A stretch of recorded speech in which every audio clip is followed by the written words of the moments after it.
if all you're doing in your budget ni trips za sijui which hotel, uko Mombasa, uko Naivasha, sijui uko wapi, ni chai na mandazi.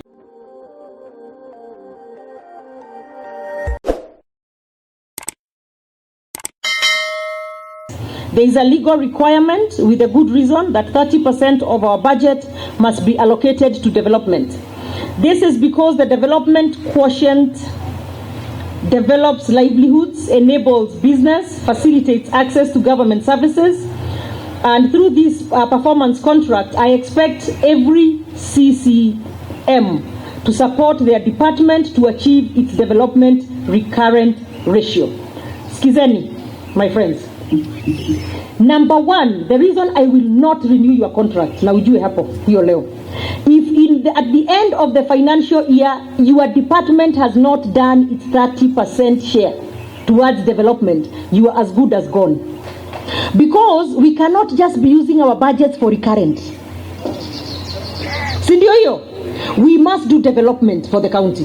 So if all you're doing in your budget ni trips za sijui which hotel, uko Mombasa, uko Naivasha, sijui uko wapi, ni chai na mandazi, actually you better resign before I get to you. So development is critical and we must be. So 30% is what the law says. Nataka hata mujaribu ifike 40%. Sawa, as a department, kindly have an eye and focus on development beyond and above everything else. Yes, I know we must pay salaries, we must do all that, but we cannot also spend all our money on recurrent and not be conscious and deliberate and intentional about development.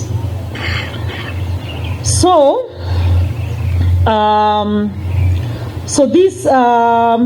we will ensure the traditional habit of only spending recurrent budget is stopped. And again, I really cannot overemphasize this.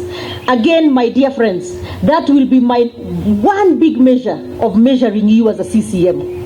If your department, you have not done development, tafadhali, unaniwestia time, you are wasting the time of the people of Nakuru, and we do not need you around. So the recurrent budget generally is often about the team, travel, salaries, and all that sort of stuff. So I expect more attention to the development funds, which have a direct bearing on the socio-economic development of our people. We cannot have farm produce rotting in the market while there is a road infrastructure budget that lies unused while we spend more time getting from one meeting to the other. By the way, you guys will notice, I'm not saying you don't do meetings, but sipendi hizo vitu. At you always one meeting to the other, one meeting to the other. You are hardly in your office thinking, being strategic, leading your department and making sure that work is being done.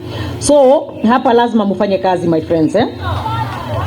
So there must be a robust attention to the implementation of programs in the development budget to facilitate business and to access to services.